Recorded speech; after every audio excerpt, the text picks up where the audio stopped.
Jemaat sudah mulai hadir. Oleh pengawas, tamu dipersilakan masuk dan petugas melakukan pengecekan kepada jemaat yang akan memasuki gereja sesuai oleh protap untuk lansia dan anak-anak. Masker.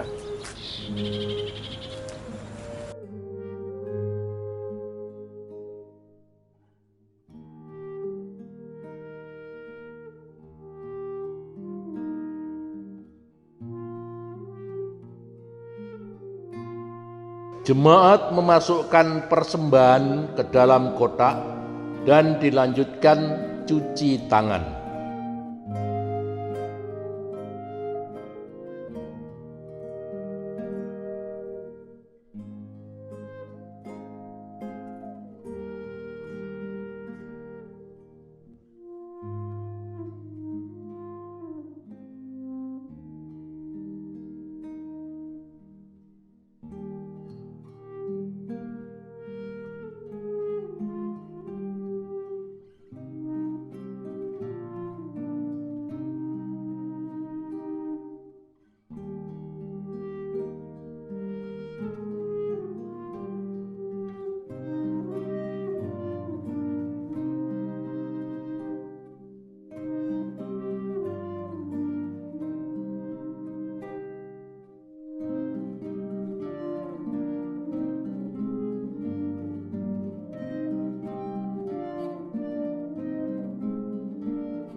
Selanjutnya pengukuran suhu tubuh dan dicatat oleh pencatat kehadiran. Selanjutnya oleh penerima tamu disilahkan memasuki ruang ibadah.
Pada saat pulang, jemaat diatur oleh petugas yang sebagian lewat pintu samping barat dan sebagian lewat pintu samping timur dan sebagian lewat pintu depan.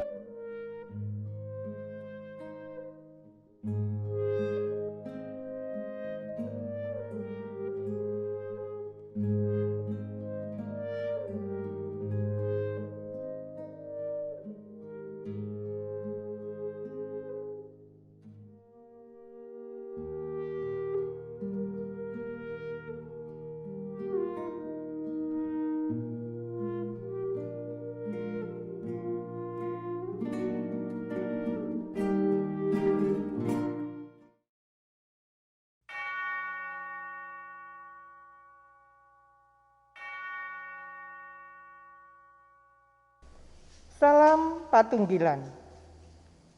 Bapak, Ibu, serta saudara yang dikasihi Tuhan, kita bersyukur atas kasih karunia yang diberikan Tuhan pada kita. Hari ini, Minggu 19 Juli 2020, ibadah dilaksanakan di rumah masing-masing dengan menggunakan tata ibadah Pekan Wanita yang telah disiapkan oleh DPPW Majelis Agung. Dalam pelaksanaan ibadah Pekan Wanita ini melibatkan unsur wanita. Ibadah Pekan Wanita tahun ini dengan tema Allah turut bekerja menolong wanita menjadi alatnya. Jemaat, kami undang untuk bangkit berdiri. Mari kita memuji dari Kidung Jemaat 323 bait 1 dan 2, Sinar Fajar yang Baka.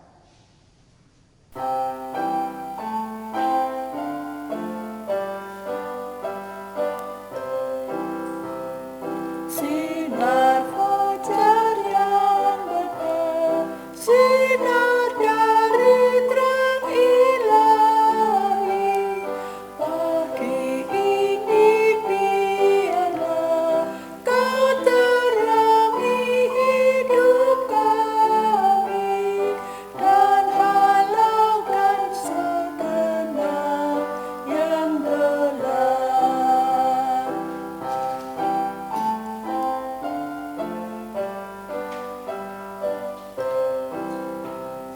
Berembun di pagi terang, membasahi tumbuhan. Oh, segarkan yang gersang, hati kami kau hiburan. Umatmu hidupkanlah selamanya. Selamat pagi Bapak, Ibu, dan saudara-saudara. Mari kita membangun ibadah pembukaan Pekan Wanita pada saat ini dengan tema Allah turut bekerja menolong para wanita menjadi alatnya. Untuk itu mari kita menyatukan hati masuk di dalam ibadah ini. Bukan kita yang telah mengasihi Allah, tapi Allah yang telah mengasihi kita terlebih dahulu. Dan kasihnya bukan kata-kata kosong, kehadirannya yang terus-menerus, itulah bukti kasihnya. Anugerah dan damai sejahtera dari Allah Bapa dan Tuhan Yesus Kristus ada pada saudara-saudara sekalian. Amin. Silahkan duduk kembali. Baik Bapak, Ibu, dan saudara-saudara, tema ibadah pada saat ini yang diungkapkan dengan tema ibadah ialah wanita berperan agar keluarga waspada dan hati-hati terhadap godaan iblis. Seperti diungkapkan, ia tidak ditemukan di antara kumpulan orang-orang yang berpesta karena kelepasan dari dilema hidup. Ia tidak tinggal di sana, namun ia tinggal bersama orang-orang yang meradang karena sulitnya hidup. Ia memahami hati orang-orang yang telah berbeban karena seluruh hidupnya menanggung beban. Ia mengetahui derita menjelang ajal dari mereka yang mati sangat menyedihkan. Sebab ia telah mati dengan sangat menyedihkan. Ada sabda yang demikian mempertegas keterlibatan Allah dalam perjuangan hidup. Sebab imam besar yang kita punya bukanlah imam besar yang tidak dapat turut merasakan kelemahan-kelemahan kita. Sebaliknya sama dengan kita, ia telah dicobai, hanya tidak berbuat dosa. Ibrani 4 ayat 15. Mari kita sambut dengan Kidung Jemaat nomor 244 ayat yang pertama. Puji Allah Pencipta.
Saudara-saudara, Yesus tidak mengundang kita untuk memikiri diri kita sendiri, namun mengundang kita untuk memiliki kerendahan hati dan sikap menyesali dosa.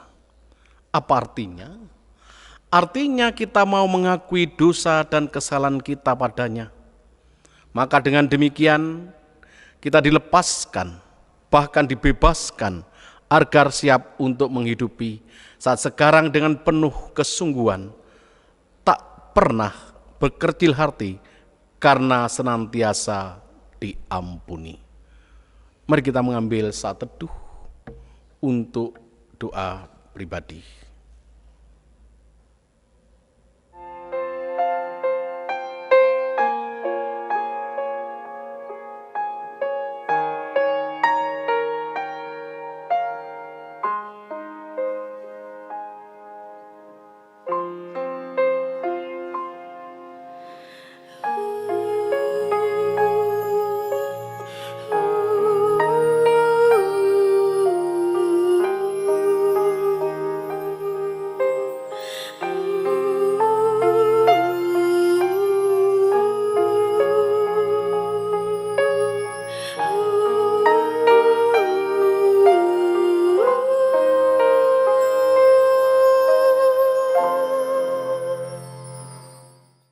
Kita sambut dengan kidung jemaat nomor 44 ayat yang pertama. Tuhan kasihani.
Jemaat dipersilahkan untuk bangkit berdiri.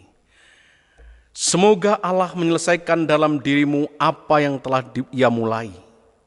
Ia mengawali seluruh ciptaannya dalam keadaan baik. Tidak memandang laki-laki, perempuan, binatang, tumbuh-tumbuhan hijau. Maka Ia juga yang akan menjadikan kembali baik hanya oleh kasih. Terimalah berita anugerah yang memberi sukacita demikian. Tuhan memelihara orang-orang sederhana. Aku sudah lemah, tetapi diselamatkannya.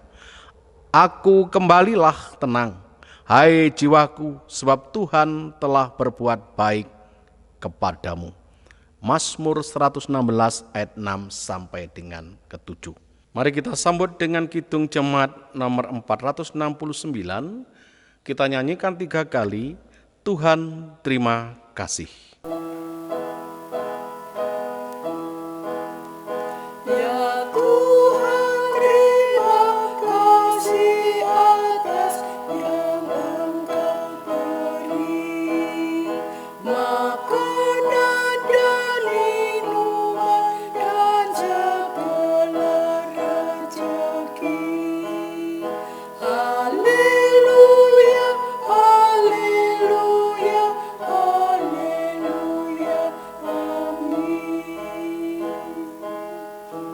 Demikian kita telah mengalami kebaikan dan kemurahan Tuhan, kemurahan hati Kristus.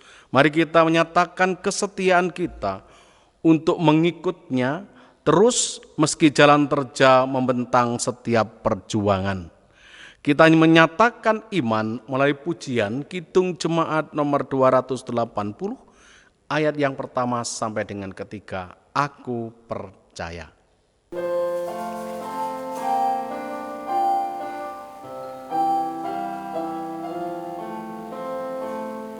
Aku percaya Allah yang kekal, yang oleh sabda kita kenal. Bapa pencipta alam semesta,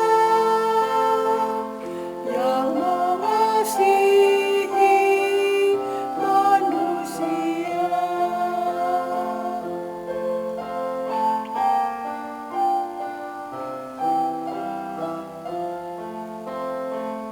Aku percaya Putra Tunggalnya yang disalibkan di Golgota,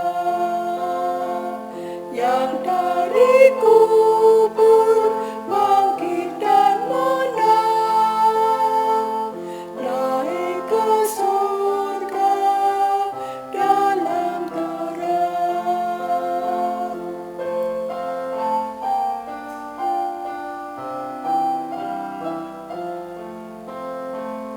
Aku percaya pada Roh Kudus yang meriami kita terus.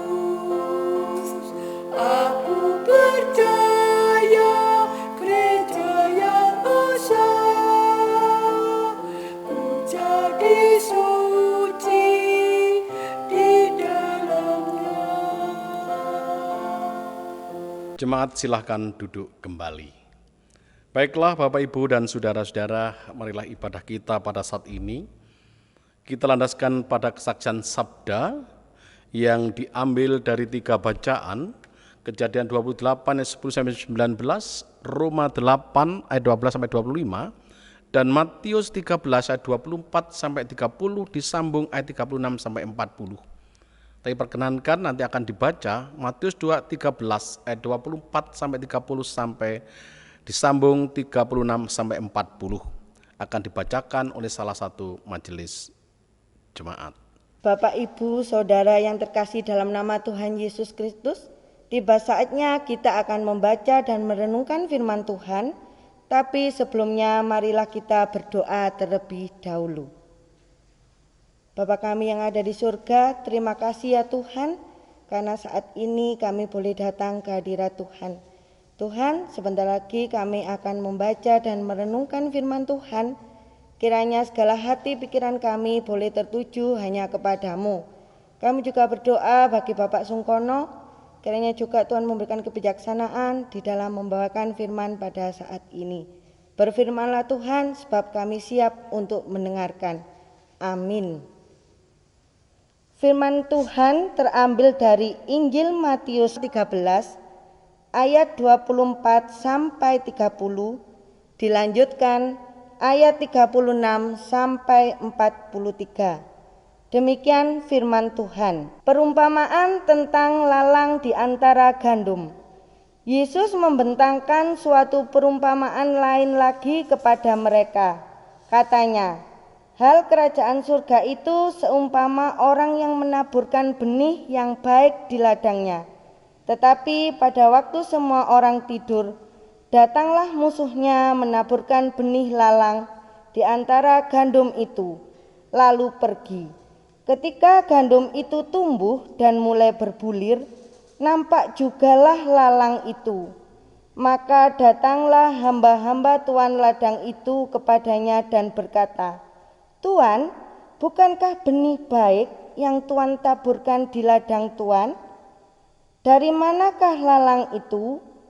Jawab tuan itu, seorang musuh yang melakukannya. Lalu berkatalah hamba-hamba itu kepadanya, "Jadi, maukah Tuan supaya kami pergi mencabut lalang itu?" Tetapi ia berkata, "Jangan, sebab mungkin gandum itu ikut tercabut pada waktu kamu mencabut lalang itu. Biarkanlah keduanya tumbuh bersama sampai waktu menuai. Pada waktu itu, aku akan berkata kepada para penuai, kumpulkanlah dahulu lalang itu dan ikatlah berbekas-bekas untuk dibakar. Kemudian kumpulkanlah gandum itu ke dalam lumbungku." Maka Yesus pun meninggalkan orang banyak itu lalu pulang. Murid-muridnya datang dan berkata kepadanya, "Jelaskanlah kepada kami perumpamaan tentang lalang di ladang itu." Ia menjawab, katanya, "Orang yang menabur benih baik ialah Anak Manusia. Ladang ialah dunia. Benih yang baik itu anak-anak kerajaan, dan lalang anak-anak si jahat. Musuh yang menaburkan benih lalang ialah iblis. Waktu menuai ialah akhir zaman, dan para penuai itu malaikat. Maka seperti lalang itu dikumpulkan dan dibakar dalam api, demikian juga pada akhir zaman Anak Manusia akan menyuruh malaikat-malaikatnya, dan mereka akan mengumpulkan segala sesuatu yang menyesatkan dan semua orang yang melakukan kejahatan dari dalam kerajaannya. Semua akan dicampakkan ke dalam dapur api. Di sanalah akan terdapat ratapan dan kertakan gigi. Pada waktu itulah orang-orang benar akan bercahaya seperti matahari dalam kerajaan Bapa mereka. Siapa bertelinga, hendaklah ia mendengar. Amin. Untuk merespon firman Tuhan, mari kita memuji Kidung Jemaat nomor 73 ayat 1 dan 2. Hai langit, pasanglah telingamu.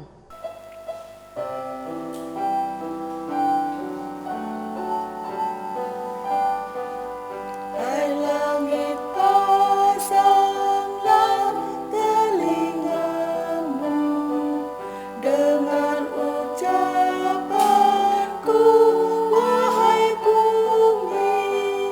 Semoga firman tumbuh di hatimu, laksana pohon akan berputih.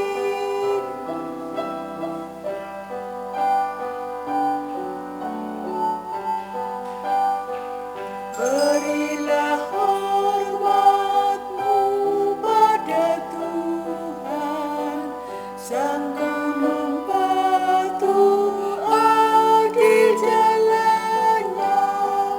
Biarlah nama Tuhan ku serukan, karena kekalan kebenarannya. Yang diulangi di sini ayat yang ke-29 yang demikian kesaksan sabdanya. Tetapi ia berkata, "Jangan, sebab mungkin gandum itu ikut tercabut pada waktu kamu mencabut lalang itu." Berbahagialah Bapak, Ibu, dan saudara-saudara yang membaca, mendengar, merenungkan, dan mampu melakukan sabda dalam hidupnya. Amin. Ibu bapak dan saudara-saudara yang dikasihi maupun yang mengasihi Tuhan, selamat pagi, selamat berjumpa, damai sejahtera ada di dalam kehidupan Bapak Ibu sekalian. Bapak Ibu dan saudara-saudara sekalian yang dikasihi maupun yang mengasihi Tuhan, di dalam dunia tumbuh-tumbuhan ada satu tumbuhan yang tumbuh bentuk daun dan macam-macamnya persis sama, serupa tapi tak sama. Nah, ini saya mencoba menanam padi di dalam polybag ini. Ada 1000 polybag, Bapak Ibu dan saudara-saudara, bukan pamer tapi mencoba. Saya menanam padi mapan 05.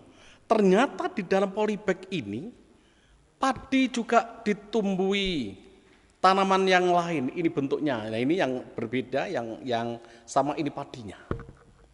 Persis sama. Tetapi kalau ini dicabut Bapak Ibu dan Saudara, akan katut seakar-akarnya. Demikian halnya Bapak Ibu dan Saudara dalam bacaan kita pada saat ini. Tuhan Yesus menggunakan perumpamaan gandum dan ilalang. Karena gandum dan ilalang itu mirip, bahkan memiliki bentuk dan tampilan luar yang sama persis. Sehingga sulit sekali untuk dibedakan. Untuk membedakannya harus menunggu waktu berbuah, berbulir. Jika ia gandum, maka bulirnya tanaman itu akan ada isinya. Tetapi jika itu ilalang, maka bulirnya pun berbeda dan kosong. Mengapa harus menunggu sampai gandum itu berbulir? Selain karena bentuk gandum dan ilalang itu Bapak Ibu dan Saudara-saudara sangat mirip, ada alasan yang paling penting, yang lebih penting, sehingga ia tidak boleh mencabut ilalang itu. Sebab di samping mirip menyambut ilalang itu di saat masih masa belum tuaian, tentunya gandum itu akan ikut tercabut pada waktu mencabut ilalang itu. Nah, seperti yang disabdakan oleh Yesus, jangan, sebab mungkin gandum itu ikut tercabut pada waktu kamu mencabut ilalang itu. Pada ayat 29. Di atas tanah, gandum dan ilalang tumbuh berdampingan. Tetapi di bawah permukaan tanah, akar ilalang ini sebenarnya mencengkeram akar gandum. Sehingga ketika ia mencabut ilalangnya, maka gandum itu juga ikut tercabut. Tidak ada pilihan lain. Terpaksa kita harus menunggu kedua tumbuh bersama sampai masa panen. Karena di sini bisa dibedakan antara buah, bulir gandum, bulir padi, dan bulir ilalang seperti tanaman ini yang saya contohkan tadi Bapak Ibu dan Saudara-saudara. Nah, kita bisa melihat betapa jahat dan liciknya ilalang itu. Ilalang memanfaatkan gandum untuk membentengi dirinya. Sehingga ilalang tidak akan dicabut sebelum masa panen tiba. Ilalang menggunakan kesempatan itu untuk berkembang menjadi semakin banyak dan tidak menyisakan ruang bagi benih yang lain. Memang satu sisi tercabut sama akar-akarnya, sisi lain sebenarnya untuk melihat kualitas gandum itu. Nah, Ibu, Bapak, dan Saudara-saudara, berhati-hatilah sebab ilalang dan gandum tumbuh bersama. Artinya mereka mendapat makanan dan nutrisi rohani yang sama. Meski mendapat nutrisi rohani yang sama, yang satu berisi, berbulirnya isi, dan yang satunya kosong. Di dalam kehidupan sehari-hari orang percaya, orang Kristen, sulit dibedakan mana yang gandum dan mana yang ilalang. Mereka terlihat sama, tapi sebenarnya sangat beda. Ada yang buah, tapi ada yang tidak berbuah. Memang waktu sekarang kedua dibiarkan tumbuh bersama. Tetapi suatu saat nanti akan ada penampian besar yang mana Tuhan akan memisahkan gandum dari ilalang. Gandum akan disimpan ke dalam lumbung, sedangkan ilalang akan diikat, dimasukkan ke dalam api dan dibakar. Bagaimana dengan keyakinan kita, kekristenan kita, kepercayaan kita? Apakah kita termasuk Kristen gandum yang bernas, ataukah kita termasuk ilalang? Ibu bapak dan saudara-saudara yang dikasihi maupun yang mengasihi Tuhan. Di dalam masa yang sulit membedakan, umat Tuhan tidak perlu khawatir. Karena Tuhan senantiasa menyertai. Tuhan senantiasa menolong. Tuhan senantiasa memberikan perlindungan dan kekuatan bagi setiap orang percaya.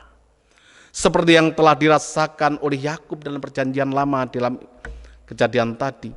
Melalui mimpinya bahwa Allah menjanjikan membimbing sepanjang hidupnya serta kebesaran pada masa yang akan datang. Demikian pula di dalam Roma tadi yang diungkapkan Paulus pun juga mengungkapkan hal yang sama. Anak-anak Allah atau gandum dikuatkan, dimampukan untuk berani menghadapi kesengsaraan, hidup dalam kefanaan tubuh, dengan tetap berpegang pada janji Allah bahwa suatu hari kelak akan dibebaskan dari belenggu penderitaan, kesusahan yang memenjarakan tubuh. Meskipun demikian, umat Tuhan harus tetap waspada dan hati-hati terhadap ilalang-ilalang yang ada. Karena ilalang mencengkeram akar sehingga tidak ada ruang, sehingga ditunggu sampai masa panen. Di sini dengan tujuan juga menguji kualitas gandum itu. Ibu bapak dan saudara-saudara yang dikasihi maupun yang mengasihi Tuhan, sikap waspada dan hati-hati ini harus ditanamkan sejak dini, mulai dari keluarga. Mengapa? Karena keluarga adalah merupakan komunitas kecil, lembaga yang terkecil yang ada di dalam kehidupan, yang membentuk jati diri seseorang. Di dalam keluarga inilah seorang wanita mengambil peranan yang sangat penting.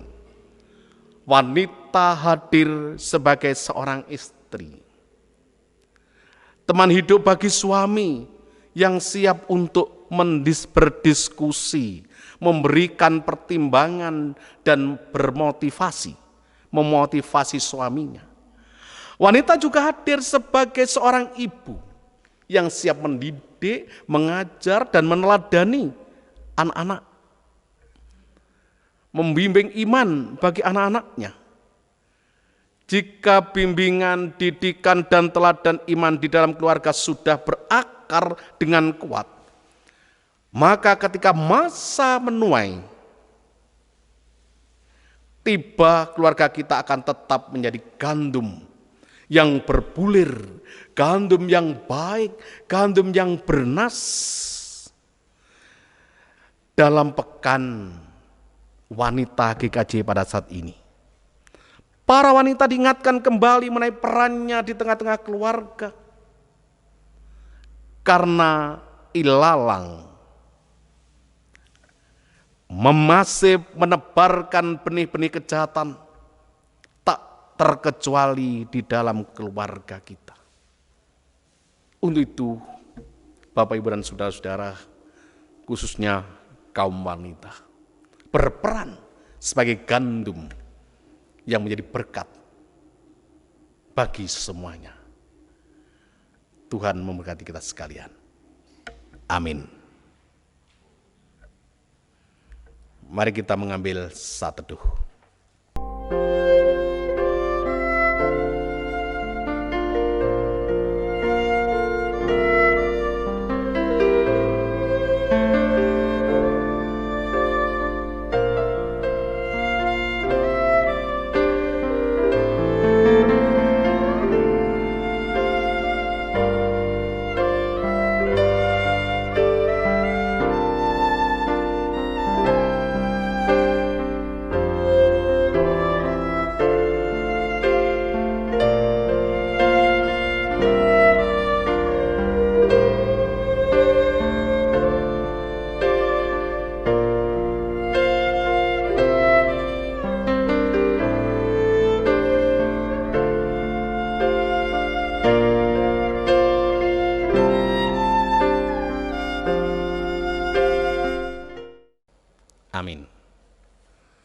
Baik Bapak Ibu dan saudara-saudara yang dikasihi maupun yang mengasihi Tuhan, mari pada saat ini kita bersama-sama menyerahkan ungkapan dan persembahan syukur karena kita sudah berkarya sepanjang minggu. Tuhan memberkati kita, dan persembahan ini akan dipimpin, dipandu oleh salah satu majelis jemaat.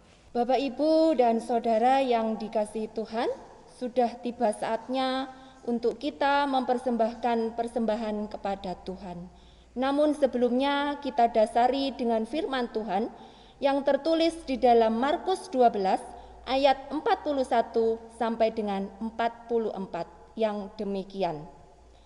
Persembahan seorang janda miskin. Pada suatu kali Yesus duduk menghadapi peti persembahan dan memperhatikan bagaimana orang banyak memasukkan uang ke dalam peti itu. Banyak orang kaya memberi jumlah yang besar. Lalu datanglah seorang janda yang miskin dan ia memasukkan 2 peser, yaitu 1 duit. Maka dipanggilnya murid-muridnya dan berkata kepada mereka, "Aku berkata kepadamu, sesungguhnya janda miskin ini memberi lebih banyak daripada semua orang yang memasukkan uang ke dalam peti persembahan. Sebab mereka semua memberi dari kelimpahannya, tetapi janda ini memberi dari kekurangannya, semua yang ada padanya, yaitu seluruh nafkahnya." Amin. Bersama kita mempersembahkan persembahan dengan menyanyi dari Kidung Jemaat 423 ayat 1.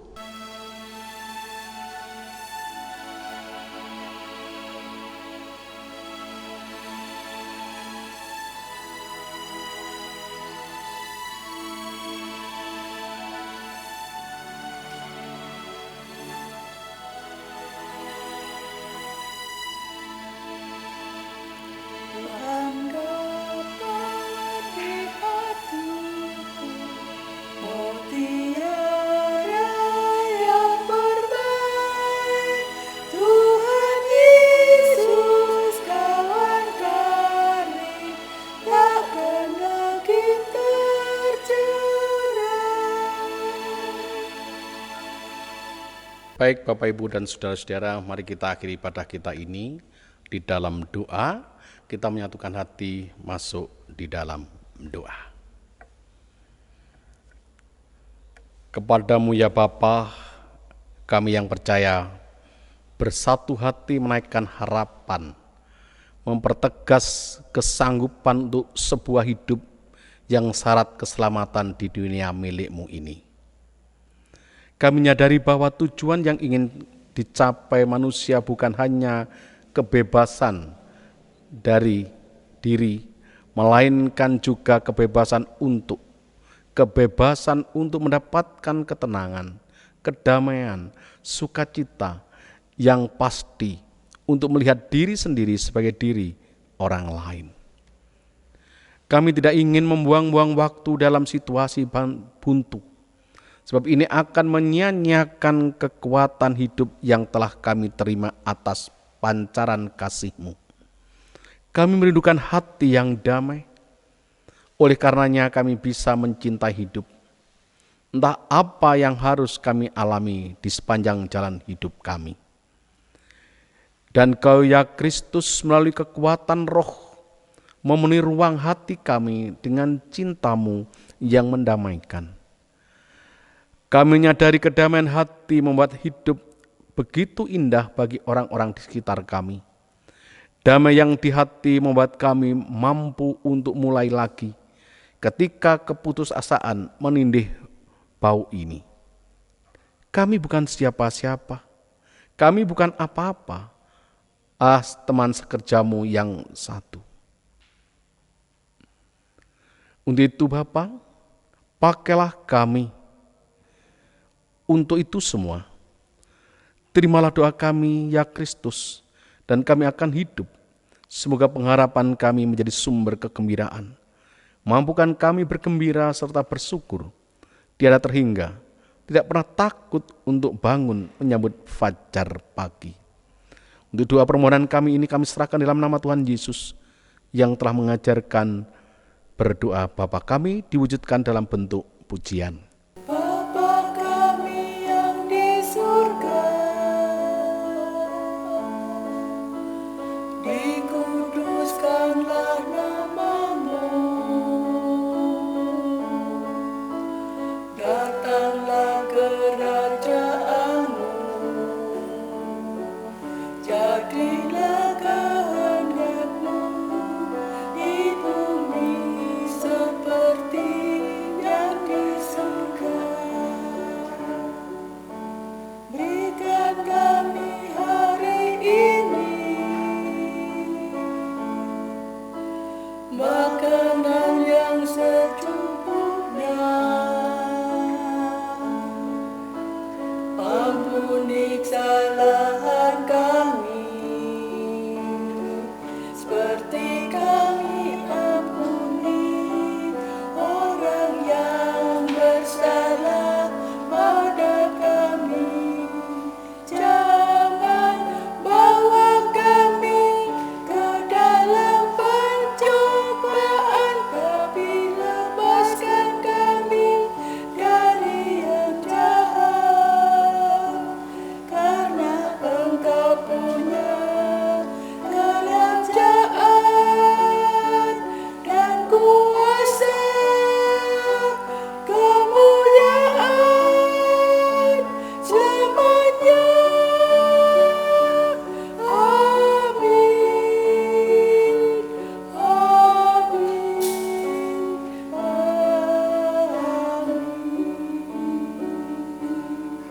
Baiklah Bapak, Ibu, dan Saudara-saudara, mari kita bersama-sama bangkit berdiri. Pergilah dan bukan tundalah sampai nanti, untuk segala yang mendatangkan kebaikan hidup bagi samamu perempuan, bagi samamu laki-laki, bagi anak-anakmu, bagi saudara-saudaramu. Mari kita sambut dengan Kidung Jemaat 369A ayat yang pertama dan ketiga. Ya Yesusku berjanji.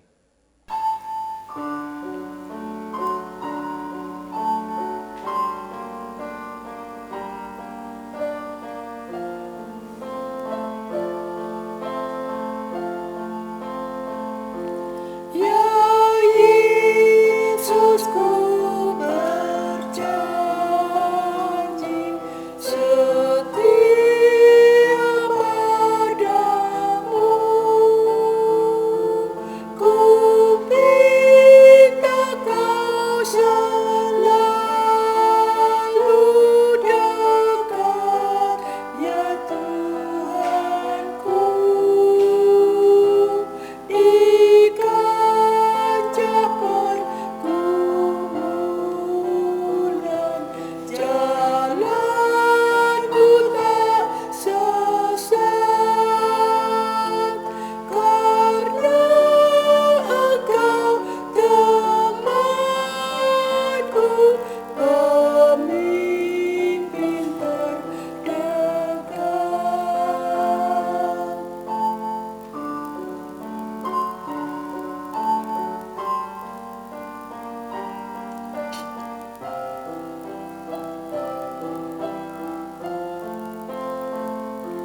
Ya Yesus, Kau berjanji kepada umat-Mu, di dalam kemuliaan Kau sambut hamba-Mu, dan aku pun berjanji setia padamu. Berikanlah karunia mengikut-Mu teguh. Terimalah berkat Tuhan. Kuasa-Mu ya Allah memberi kami keberanian untuk hadir dalam kehidupan. Kasih-Mu ya Kristus menginspirasi kami untuk mengasihi setiap sesama. penghiburan-Mu ya Roh Kudus yang memampukan kami kuat dan setia menapaki bagian-bagian hidup yang tidak mudah. Amin. Mari kita sambut Kidung Jemaat 472 ayat yang pertama dan kedua. Haleluya.